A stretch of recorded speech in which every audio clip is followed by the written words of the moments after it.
Buenos días, queridos amigos, hermanos.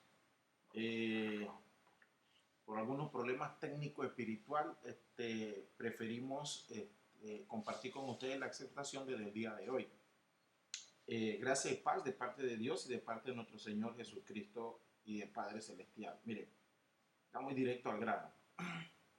Hemos estado hablando, por ejemplo, de la necesidad que nosotros tenemos de conocer más a Dios y no de salir corriendo pensando que el conocimiento está sujeto solamente a que nos traguemos un montón de libros y un montón de técnica de homilética o de exegética o de cualquiera del montonón de libros que hay, que muchos de ellos sé que son buenas herramientas de hermanos en la fe, pero que nosotros hemos malentendido que para conocer a Dios hay que saber mucho de Biblia, eh, eh, y entonces tenemos que tragarnos toda la Biblia. Entonces, dentro de ese conocimiento, eso es parte de lo que debe motivarlo a usted y a mí para conocer las instrucciones de nuestro Padre, de nuestro Dios.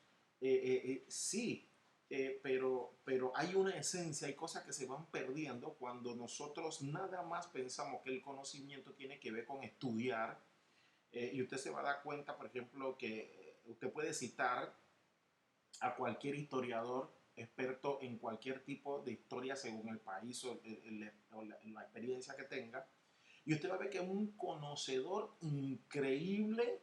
Generalmente los historiadores, ellos manejan su asignatura, y te empiezan a hablar, por ejemplo, digamos uno, historia de Simón Bolívar, y conocen mucho de Simón Bolívar, saben mucho de Simón Bolívar, pero conocieron a Simón Bolívar.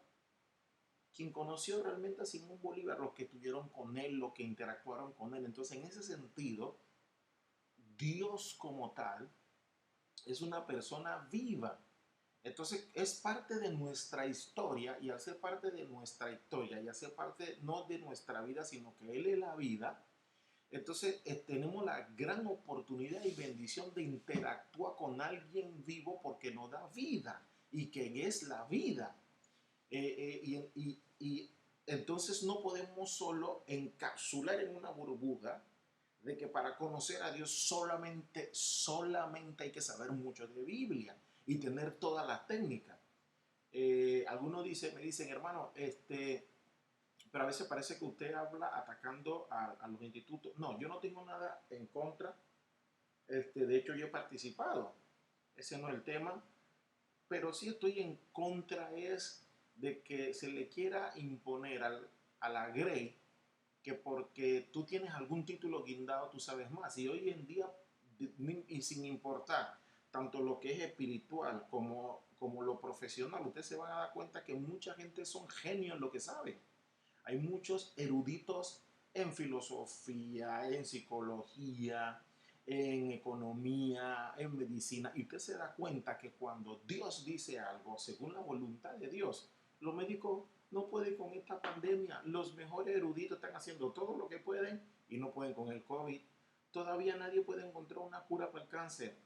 Todavía hay cosas que mejoran, pero no hay nada efectivo de que ponte esto y con esto se remedia cuando tienes cáncer.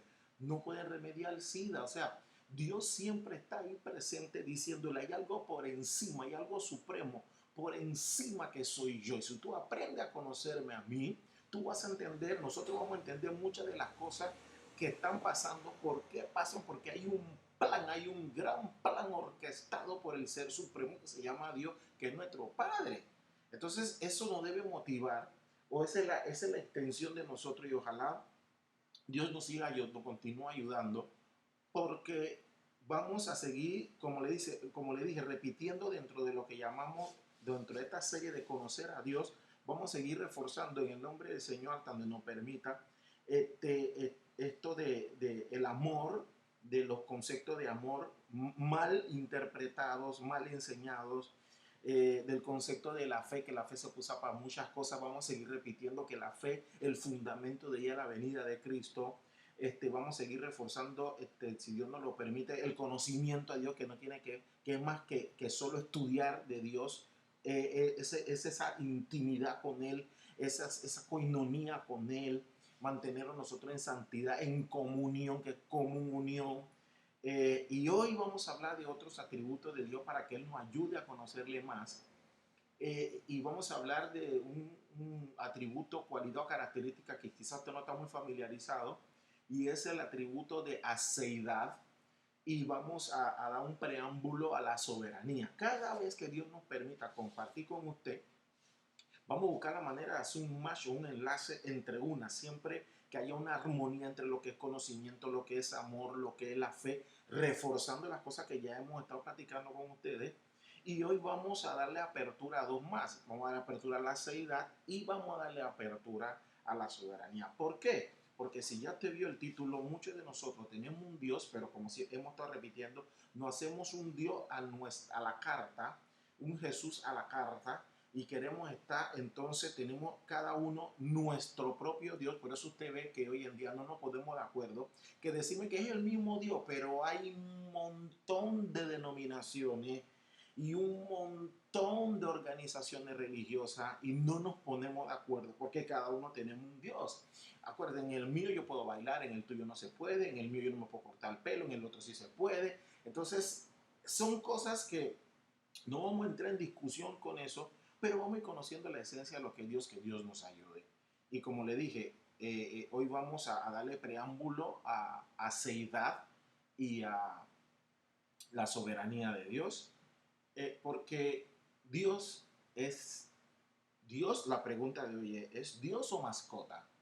Porque muchos de nosotros pensamos que Dios es nuestra mascota. Y ahora van a ver por qué lo digo. Muchas veces yo he caído en esa falta de respeto a nuestro Dios. Y la pregunta es para usted, para mí, para usted que por misericordia de Dios me está escuchando. ¿Dios es su Dios o su mascota? Mire, la palabra mascota, según nuestra Real Academia de la Lengua y cualquier lengua que usted quiera revisar, significa que es una persona, es un animal o una cosa que sirve de talismán. Persona, animal o cosa que sirve de talismán. Entonces usted se va a dar cuenta que nosotros, cada vez que usted utiliza el término mascota, usted y yo, la mayoría de nosotros solamente pensábamos en un animal. Y resulta que es que una mascota no es solo un animal, puede ser una persona, puede ser un animal, pero que éste sirva de talismán. Para eso sirve una mascota. O sea, eso es lo que significa lo que una mascota. Y esa palabra talismán, para que ustedes sepan, significa rito religioso. Entonces, que a veces es un objeto, a veces una figura, a veces una inscripción, a que se le atribuyen poderes mágicos y que trae buena suerte. Y luego Ray dice, el segundo significado de mascota es que es un animal de compañía. Y nosotros cada vez que vemos, por ejemplo, la palabra mascota, el concepto se va a lo que la Real Academia de la Lengua Española tipifica como segundo en importancia, o sea, animal de compañía. Y aquí es donde viene la sutileza, pues yo no quiero entrar en detalles como que uno es un súper estudioso y sabe mucho de las palabras griegas, la hebrea, no. Dios nos permite en su misericordia que escudriñemos cosas, nada más para nosotros poder tener elementos de juicio y que el lenguaje sea fluido entre Dios y entre este vaso de barro que el Señor usa, un burro, para poder interactuar con usted, porque primeramente la lección y lo que el Señor enseña es para mí y luego para compartirlo con usted. Mire, entonces ya sabe que la mascota es una persona, un animal o una cosa que sirve de talismán, que no es más que puede ser, es un objeto religioso que sirve como figura o inscripción y que se le atribuyen poderes mágicos. ¿Cuántos de nosotros no tenemos a Dios así como una mascota?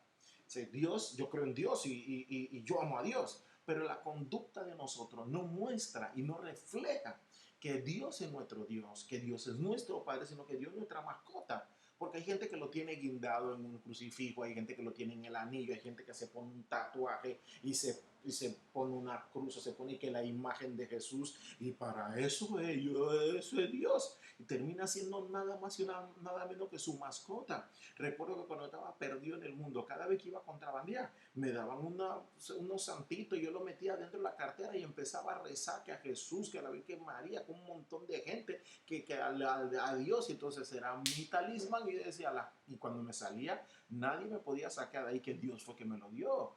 Ay, que yo soñara unos números de lotería y que Dios me lo diera, que saliera. Nadie me podía quitar la cabeza que Dios me lo dio. Ahora, gracias al mismo Dios y su misericordia, me ha abierto los ojos en muchas cosas. Todavía está trabajando conmigo en muchas otras cosas más. Y espero que también lo haga con usted, para que usted no tome a Dios como una mascota. Entonces, fíjense, hoy vamos a compartir por qué nosotros tenemos a Dios como mascota, y a veces usted no se da cuenta. Mire, vamos a empezar hoy, ya le dije, vamos a abrir un preámbulo a la palabra aceidad. Y voy a contar algo para poder introducirnos lo que es aceidad como tal, uno de los atributos y características, cualidades de nuestro Dios. Voy a tocar algunos tópicos o conceptos que nos van a ayudar a ampliar, o eso es lo que se pretende, para que usted quede clarito. No se me pierda, por favor. Bueno, tiene la ventaja que la tecnología puede retroceder y rewind para adelante, para atrás. Mire, le voy a contar lo que va a parecer una herejía, pero espero que usted se tome su tiempo y no apague la señal. Dios no existe. Dios es. Y usted va a decir, ya el hermano se enloqueció, ¿cómo que Dios no existe? Y ahora van a ver por qué.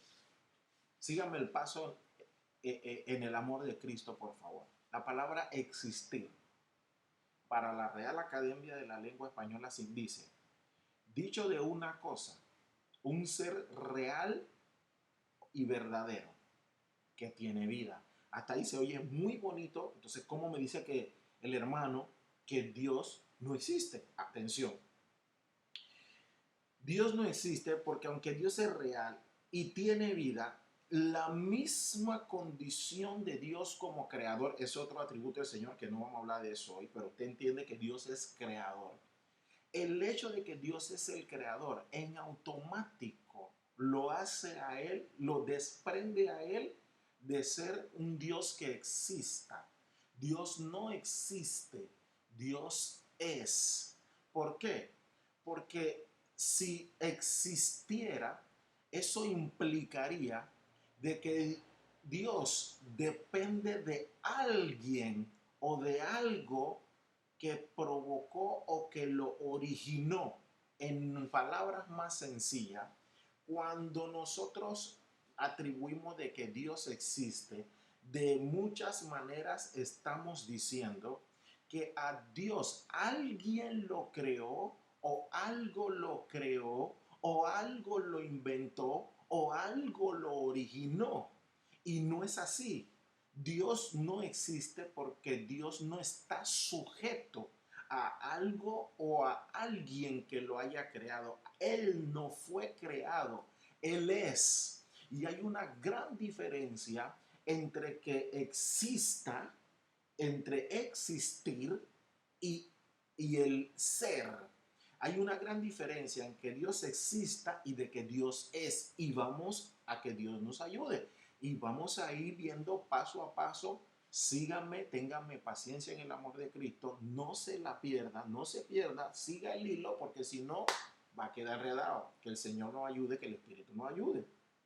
Fíjense, vamos ahora a las Escrituras, para que usted y yo veamos los tópicos de las pocas veces que la Escritura utiliza el término existir, existirá, existencia, como usted lo quiera llamar.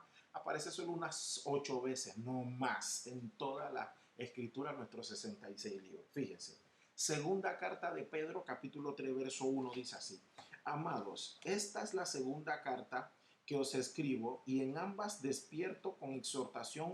Dice, despierto con exhortación vuestro limpio entendimiento, para que tengáis memoria de las palabras que antes han sido dichas por los profetas, y del mandamiento del Señor y Salvador dado por vuestros apóstoles.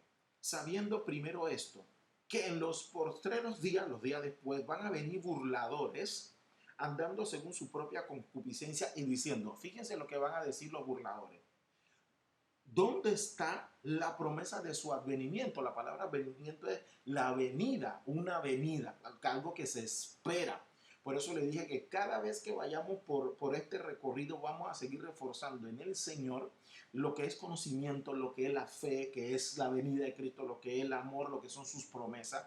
Y le vamos a dar paso a los demás atributos.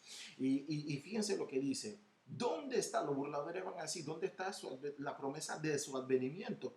Porque desde el día en que los padres murieron, todas las cosas permanecen así como desde el principio de la creación. O sea, los burladores van a venir diciendo, hey, ustedes están esperando la famosa venida de Cristo, del Salvador, y resulta que las cosas están igualitas desde que los primeros que empezaron a hablar de que Él va a venir, ya murieron, porque utiliza el término durmieron, que es que ya murieron, están descansando.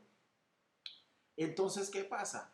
Ellos, los burladores, van a decir, ¿y dónde está el famoso Jesús cuando va a venir otra vez? Entonces, estos ignoran, estamos en la segunda carta de Pedro capítulo 3, estos ignoran voluntariamente que el tiempo, dice que en el tiempo antiguo fueron hechos por la palabra de Dios los cielos, atención, fueron hechos por la palabra de Dios los cielos y también la tierra, y que proviene del agua y por el agua subsiste. Atención, la palabra subsistir, cada vez que usted vea la palabra sub es debajo de. O sea que alguien, en este caso hay una existencia por debajo de. Y lo que está explicando aquí es que los cielos y la tierra existen y la tierra que proviene del agua y por el agua subsiste. O sea que lo que origina, que lo que provoca que el agua subsista, que exista, es el agua. O sea, la tierra subsiste porque existe el agua y el agua la sostiene. ¿Ven por dónde vamos? Verso 6 dice, por el cual el mundo entonces pereció anegado de agua. Está hablando, refiriéndose a lo que pasó con Noé. O sea, en la primera destrucción del mundo y la tierra como se conocía.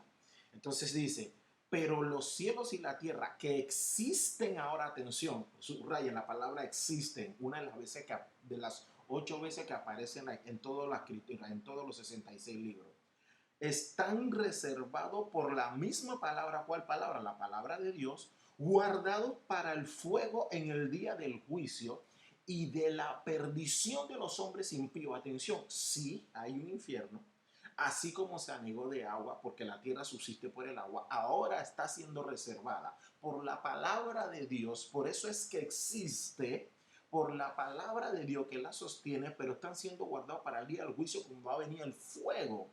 Y que va, dice, y para perdición de hombres impíos. ¿Cuál impíos? De hombres sin piedad y de hombres, o sea, ya está hablando del género, hombres, mujeres, que sin piedad y que no tienen fe en Dios, que no tienen fe en, obviamente, la venida de nuestro Señor Jesucristo.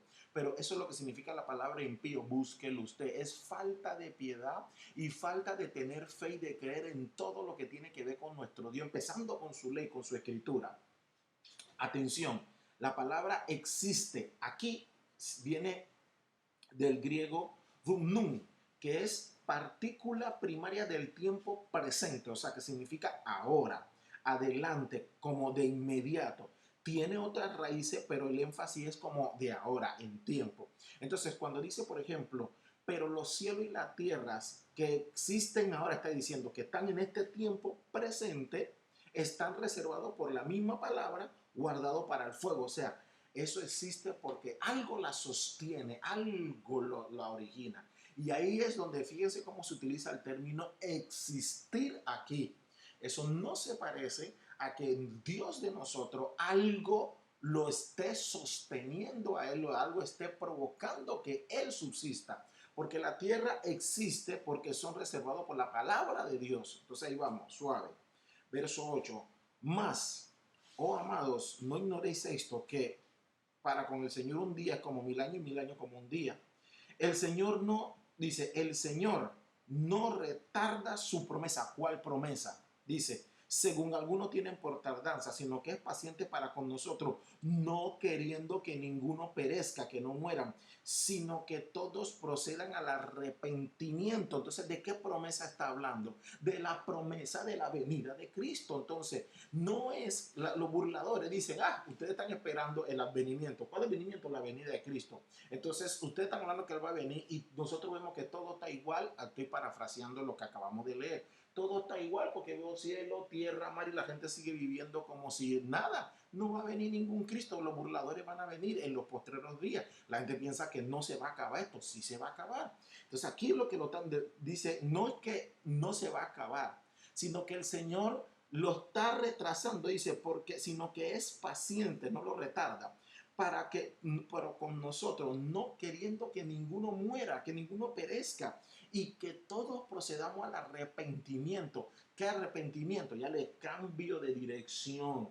El arrepentimiento es cambio de dirección, porque lo contrario es pecado. El pecado es errarle al blanco. El blanco es Jesús. Puesto los ojos en Jesús, autor y consumador de la fe.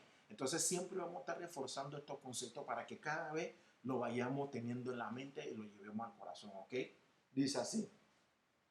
Entonces, pero el día del Señor vendrá como ladrón en la noche, el cual los cielos pasarán con grandes estruendos y los elementos ardiendo serán deshechos y la tierra y las obras que en ella hay serán quemadas. O sea, esto es Biblia, va a venir, se va a quemar, puesto que todas estas cosas han de ser deshechas. ¿Cómo debéis vosotros andar en santa y piadosa manera de vivir? O sea, tiene que andar en manera piadosa y de manera santa, lo contrario a los hombres impíos, a los hombres que no tienen piedad y que no creen en seguir los lineamientos de cómo se vive la escritura de vivir en santidad. Ve que ya va relacionado a santidad, que viene de santo, apartado para quién, para Dios. Nosotros debemos vivir para Dios. Entonces mire cómo va el asunto. Entonces dice, esperando y apresurándonos para la venida del día de Dios, en el cual los cielos encendiéndose serán deshechos y los elementos siendo quemados se fundirán. No se trata de venir y meterle miedo, no. Eso de estar llevando evangelio light no sirve. Eso de nada más está hablando de la gente de prosperidad y algo grande vendrá, no sirve. Lo grande ya vino y lo otro grande que va a venir es Cristo. Eso es lo grande que va a venir a la vida de nosotros.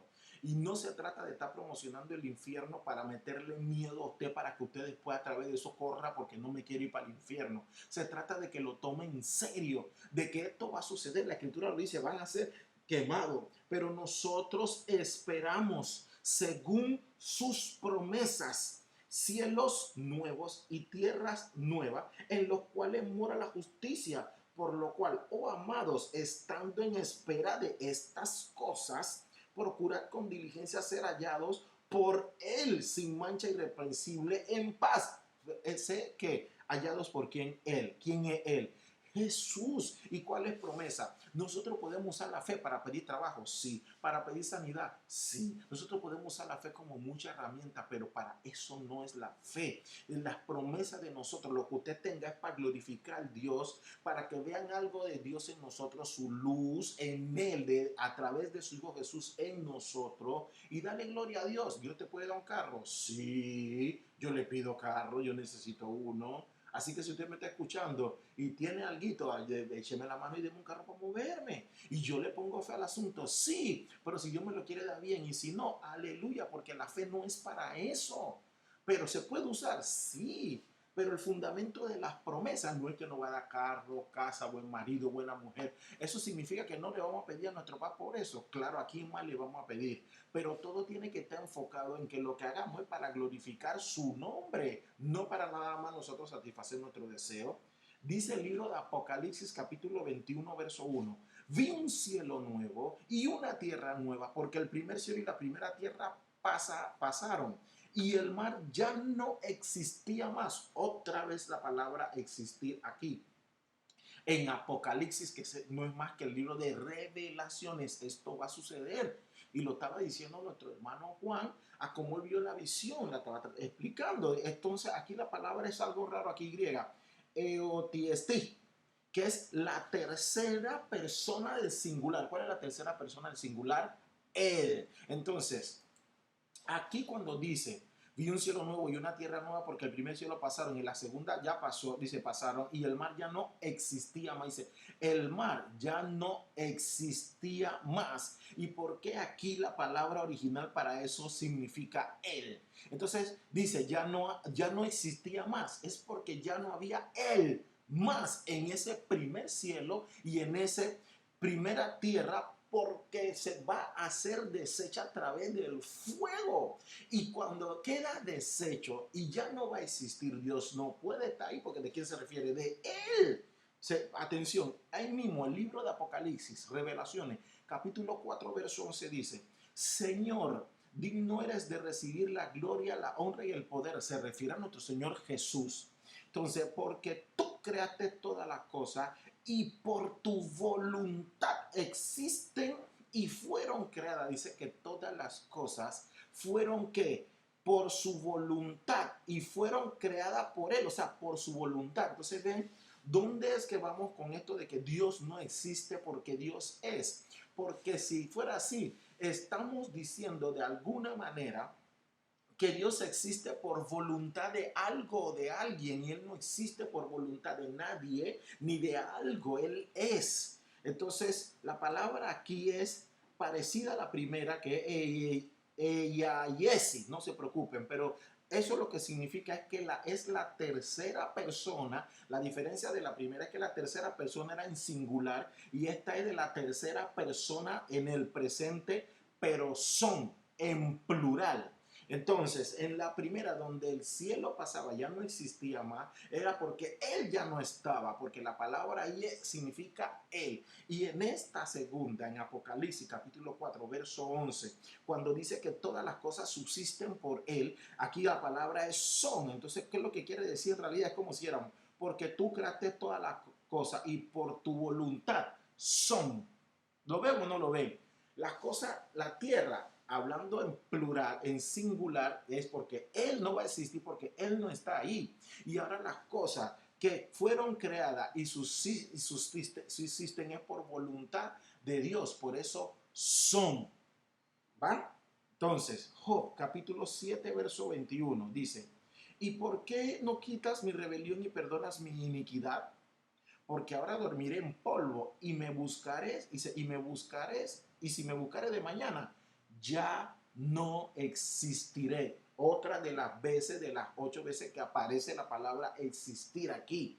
Entonces Job está diciendo, si tú perdonas mi mira, si tú no me la perdonas, porque ahora yo voy a dormir en el polvo, y si me busca en la mañana, ya no existiré. Y la palabra aquí es Yabal, que significa fluir. Entonces, si tú me buscas en la mañana, ya yo no voy a fluir porque tú no perdonas mi iniquidad. Fíjense que cada vez que hemos mencionado la palabra existir en alguna forma, depende de algo o depende de alguien. En este caso, en una punta va nuestro Señor Jesús y en la otra punta hacia Dios. Entonces, ellos pueden existir porque ellos son. Él es Él, ellos son. Bien, Salmo capítulo 37, verso 10. Pues he aquí, ¿a poco no existirá el malo? Observará su lugar y no estará allí. Otra vez que aparece la palabra existirá, y la palabra aquí es amat, con tilde en la A.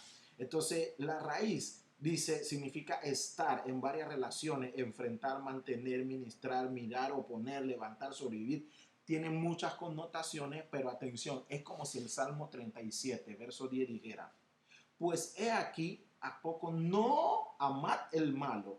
No, es la palabra es en griego, no se confunda con amad de español. ¿A poco no existirá el malo? ¿Ok? Sino que ya no existirá, ya no estará, ya no enfrentará, ya no se levantará, ya no habitará, ya no se mantendrá, ya no prevalecerá, ya no estará en pie, ya no sobrevivirá. Entonces, fíjense, cada vez que mencionamos la palabra existir, como usted la conoce en su español, que supuestamente tiene vida, en todas hay una dependencia de, otra vez lo repetimos. Entonces, sí, seguimos diciendo ahí mismo, continuemos. Por la palabra de Jehová fueron hechos los cielos y dice, los cielos y todo el ejército de ellos, dice, por el aliento de su boca. ¿Y qué más dice? Y él junta un montón de aguas en el mar y pone los depósitos en los abismos. ¡Wow!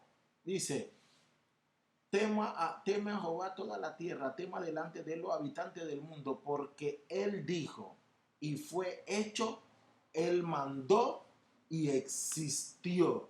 O sea, hicimos un paréntesis aquí cuando estábamos hablando desde que venimos de la segunda carta de Pedro, capítulo 3, y aperturamos todo lo que decía en Apocalipsis y en Salmo, hablando del significado de la palabra existir en sus orígenes. Y Pedro termina diciendo, la segunda carta de Pedro, capítulo 3, desde su verso 6, continuando, dice, por la palabra de Jehová fueron hechos los cielos y todo el ejército de ellos por el aliento de su boca. Y dice, él junta como un montón las aguas del mar y pone en depósito los abismos. Tema a Jehová toda la tierra, teman delante de él todos los habitantes del mundo. Es un temor reverente, un temor de respeto, un temor no de impiedad, porque aquí abunda la piedad y abunda el amor por el Señor, por sus leyes, por su decreto. Entonces dice, porque él dijo y fue hecho, él mandó y existió. Entonces, cada vez que aparece la palabra existir, está sujeta a un poder que hizo que se originara, que lo provocó o que lo sostiene. Y nuestro Dios se sostiene solo porque Él es. Entonces no existe, Él es. Vamos a continuar porque si usted no está convencido y esperamos que quien lo convenza sea el Espíritu Santo, usted va a ver lo que dice. Atención lo que dice el libro de Hebreos capítulo 7. Porque aquí, ahora vamos a empezar a hacer un match, recuerden, entre lo que es fe, lo que es el conocimiento que interactúa esa intimidad con Dios. Le vamos a dar apertura a la palabra seidad y le vamos a dar apertura y preámbulo a la palabra soberanía que está dentro de los atributos y cualidades de Dios para aprender a conocerlo y no tener a Dios como si es nuestra mascota, es nuestro Dios. Dice Hebreos capítulo 7, verso 1. Porque Melquisedec, yo no tengo tiempo para explicar tantas cosas, pero búsquelo porque Melquisedec, vamos a seguir leyendo, dice, rey de Salem, sacerdote del Dios Altísimo, que salió a recibir a Abraham, que volvía de la derrota de los reyes y le bendijo. Todos los que el Señor ha tenido misericordia a nosotros, sabemos que Melquisedec, rey de Salem, es Jesús, para que lo sepa. El que no lo sabe, busque, investigue, si no, el Señor que nos permite a nosotros posteriormente escudriñar un poquito, compartir con ustedes esto. Pero este Melquisedec, rey de Salem, que de ahí donde se origina la palabra Jerusalén, esa que es la forma de pronunciarlo es algo así como de Shalem, Shalem, que es de donde proviene la palabra Jerusalén, que es Jerusalén. Esta palabra Jerusalén, que significa Jerú, significa ciudad, y Salem es la ciudad, es de paz. Entonces, Jerusalén es la ciudad de paz, por eso es lo que va a venir cuando venga Jesús es la nueva Jerusalén, la nueva ciudad de paz, porque la que hay todavía no está en paz. Estamos viviendo en la paz de nuestro Señor Jesucristo. Pero dice que es sacerdote del Dios Altísimo y se llama que es Melquisedec. Y la palabra Melquisedec significa rey de justicia, de juez justo. ¿Ok? Y no hay más, o sea, la descripción apunta a nuestro Señor Jesús. Pero fíjense lo que dice el verso 2. A quien asimismo Abraham le dio los diezmos de todo, cuyo nombre significa primeramente rey de justicia, y lo tienen Melquisedec, y también rey de Salem, esto es rey de paz, porque Salem significa paz, por eso la palabra Jerusalén está combinada así, entonces vamos más suave. Fíjense lo que dice en el verso 3, estamos en Hebreos capítulo 7, verso 3, dice, sin padre, no tiene padre, sin madre. Esto está hablando para que sepan de Jesús. No tengo tiempo para desarrollarlo. El que ya lo sabe, amén. El que no lo sabe, tengamos paciencia en el Señor y que el Señor nos enseñe más. Pero entonces esto habla de Jesús. Este rey de Salem, Melquisedec, es Jesús, para que lo sepan. No tiene padre, dice, sin padre, sin madre. Entonces, dejemos de estar atribuyéndole la paridera de Dios a María, porque María no puede parir un Dios. María parió a Jesús, hombre, humano, no Dios. No enreden a la gente con eso. Aunque Jesús es Dios, cuando María lo concibió como hombre, no como Dios. Es una herejía, está diciendo de que María parió un Dios. Porque dice la escritura aquí, refiriéndose a Melquisedec, y lo que no saben que el Espíritu le enseña más, sin padre, sin madre, sin genealogía, que ni tiene principio de días. Escuchen, no tiene principio de días, o sea, no tiene un origen de cuándo arranca, ni fin de vida, sino hecho semejante al Hijo de Dios. Permanece sacerdote para siempre. ¿De quién está hablando? De Jesús. No tiene padre, no tiene madre, no tiene genealogía y no tiene principio de día, ni tiene fin de vida. Entonces ve que no hay algo que en el caso de Jesús, en el caso de Melquisedec, del sumo sacerdote, del sacerdote del Altísimo, de Jesús, no tiene cómo inicia, no lo sustenta nadie porque ellos no existen, Él es. Ahora bien, vamos a ver algunas cosas. Algunas de estas características, ahora vamos a hablar, por ejemplo, de la apertura que le dije de aceidad. Atención, según la Real Academia de la Lengua, aceidad significa atributo de Dios. Atención, a las aceidad.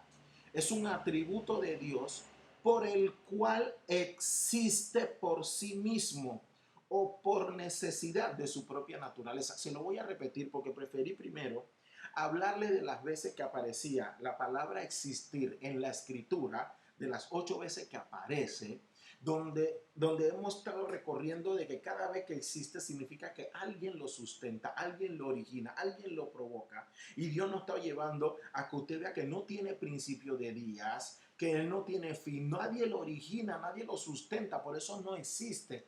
Pero fíjense el conflicto que tienen los lenguajes, en este caso nuestro lenguaje español, pero todos lo tienen. El aceidad, anote, es un atributo de Dios, una cualidad o característica, pero vamos a decir atributo de Dios por el cual existe. ¿Qué pasa? Ellos no se atreven a suprimir la palabra existir por la palabra es, porque lo correcto sería que es un atributo de Dios por el cual es por sí mismo, no es por el cual existe. Y lo vamos a comprobar con la misma escritura, porque el RAE, para evitar todo conflicto religioso, no suprime la palabra existir por es, sino que dice que, se lo voy a repetir, aceidad, atributo de Dios por el cual existe por sí mismo, y lo correcto debía ser por el cual es por sí mismo. Vamos a verlo. Miren, y esta es la importancia de conocer a nuestro Padre. Y aquí le vamos a abrir la apertura, porque vamos ahora a ampliar un poquito de aceidad y le vamos a abrir la apertura a la soberanía, que no es más de un Dios que hace lo que quiere, cuando quiere, como quiere y con quien quiere. Dios es soberano. Entonces, ¿eso qué significa? Que la vida de nosotros, de todo, hasta los que no creen en Él, está sustentada por su palabra, y crea o no crea en Dios, Dios es soberano, y nosotros, la vida de todos depende de Dios, porque Dios es soberano. Y si usted es soberano, significa que nadie lo manda. En este caso también que nadie lo sustenta. Usted se sustenta a usted mismo. Usted nadie lo creó. Él es creador. A él no existe por algo o consecuencia de algo, o por él no proviene. Nadie causa que él es la causa. Él es. Entonces, en este mismo sentido, cuando Él es soberano, si usted y yo estamos pensando que Él existe, que de alguna manera estamos diciendo que algo lo sostiene, Él fue creado por algo, alguien lo trajo, entonces Él no es Dios que es todopoderoso. Él no existe. Y eso tiene que ver con su soberanía, porque en su soberanía nadie lo manda, nadie le dice a Dios qué hacer, cómo hacerlo y cuándo hacerlo. Toda nuestra vida depende de Dios. Y nosotros hemos querido de alguna manera hacer un paralelismo entre Satanás, que fue creado por Dios. Claro, tiene mucho poder porque Dios se lo dio. Pero a veces nosotros lo hemos polarizado tanto, a tal manera que nosotros pensamos que de verdad, como que si Dios compitiera con Satanás. Dios es soberano. Dios es soberano y tiene aceidad. Él subsiste, pero no que existe. Es por Él, porque Él es. Atención, fíjese, le voy a contar una anécdota por decir una cosa. Porque a veces nosotros cuando predicamos o exhortamos, yo he caído muchas veces en eso, le he pedido a Dios perdón por eso, pero la tendencia de muchos de los que predican y de los que muchos que exhortan es manipular al pueblo. Entonces unos como para que la grey venga, ay, yo tengo que hablar a la gente tranquilito y pasivo con amor para que la gente no se ponga brava y deje de venir a la congregación y entonces están preocupados por la membresía. Entonces eso son astucias humanas. Entonces algunos dicen, no, la fórmula es que vamos a hablarle de prosperidad. Algunos siempre te dicen, va a venir algo grande para ti. Algunos hablan de manera poética, miren las redes, hablan bien bonito, que tú tienes que ser fuerte, que tú eres un campeón, que nadie te va a humillar, o sea, todo de alguna manera poniéndose como si estuviéramos vendiendo a Jesús, como si estamos haciendo una tarea de mercadeo y comercialización para que la gente tenga que, ay, pobrecito, voy a seguir a Jesús. Y no funciona así. Eso es herejía, eso no está bien enseñada porque estamos usando la prédica para manipular a la gente y otros usan la parte de asustar. Se viene el infierno y te va a ir para el infierno y tú tienes que arrepentirte porque si no es fuego, si te va a caer candela, brother, te va a dar fuego y duro, lo acabamos de leer. Pero la idea no es venir a usar eso para manipularte y tú corras por miedo de que a seguir a Cristo. Es para que tú tomes conciencia de que el asunto es serio y de que si esto está escrito, esto va a ocurrir. Entonces no podemos tampoco ponernos en términos medios. Si Dios le mandó a profeta decirle, ustedes se van a morir, hay que decirle a ustedes se van a morir. Y si también Dios le dice, mira, ustedes van a ser bendecidos, también hay que decirle a la gente, ustedes van a ser bendecidos. Es según lo que Dios diga, pero para que usted entienda eso, necesita estar en la misma sintonía y frecuencia con Él. Hay que conocerle, hay que tener comunión con Él. Vamos a seguir. Miren, por ejemplo, entonces, ¿por qué digo que manipulación? Porque hay gente que te empieza a decir, unos por un lado, ven, sigue a Dios y parece que lo que no están vendiendo es que cuando tú empiezas a seguir a Dios, los problemas se van a resolver. Y muchos de nosotros hemos experimentado que, parece que los problemas no es que desaparecen, como que se multiplican. Entonces usamos la escritura para manipular. Entonces cuando a la gente se le vendió una clase de evangelio y de prédica que todo es amor y paz y todo es bonito y va a venir tu prosperidad y Dios te va a ayudar y no sucede, gente que se enfría, se sale o manda eso para la porra porque es una forma de manipulación. Nosotros no estamos vendiendo a Jesús, estamos anunciando las buenas nuevas. Eso es lo que hay que decirle a la gente. Y confía en el poder del Señor a través de su palabra. Y no está tratando de acomodarnos nosotros para que usted pueda venir a escuchar. El que viene y me escucha a mí no me está escuchando a mí. Si usted me está escuchando a mí, mejor apague y no me escuche más. Es porque tenemos la esperanza de que usted oiga algo de Cristo que está usando a este barro, a este burro, a esto, para que le llegue una voz a usted. Nada más soy una herramienta. Así que si usted ve un defecto, órele a Dios para que Dios me siga arreglando porque lo está haciendo. Y duele, pero le amamos. Vamos a hacer lo mismo todo. Y otros usan como la palabra, la evangelio para manipulación. ¿Para qué? Para entonces decirle a la gente, meterle miedo. Y eso no funciona así. Mire, le voy a poner la anécdota de David. Pregunta. Dios le hizo unas promesas a David. Dios escogió a David. Y dice la escritura que era conforme al corazón de Jehová, conforme que Dios le estaba conformando su corazón. Y le digo a Saúl, ya yo te deseché a ti en su soberanía y ahora escogí a David. Estoy parafraseando lo que la escritura dice. David no agarró y se comió a la mujer ajena. No agarró a la mujer de Urías y fue el autor intelectual de la muerte de Urías para quedarse con la mujer ajena. Ahora pregunta, el Señor lo desechó. ¿Por qué el Señor no hizo con David lo que hizo con Saúl? ¿Por qué no lo desechó? Porque ya lo había escogido en su soberana voluntad, como había un plan con David, no porque David era ningún superhombre. Entonces nos la pasamos hablando de la virtud de David, pero es que el que tenía David es porque la soberanía de Dios, la Dios respaldando a David, Dios con David, es lo que hace que David hubiese sido David. Hasta nuestro día seguimos hablando de David y empezamos a quitarle protagonismo al real. No era motivo suficiente para que el Señor desechara a David de sus planes después que agarró y mató a un hombre y adulteró. O sea, el hombre se quedó con la mujer ajena. Ahora, ¿Dios le dio castigo? Sí, se le murió el hijo, todo lo que ustedes quieran. Pero quitó Dios a David de sus planes. No lo quitó de sus planes, porque en su soberanía el plan es con David. Entonces, en la aceidad de Dios,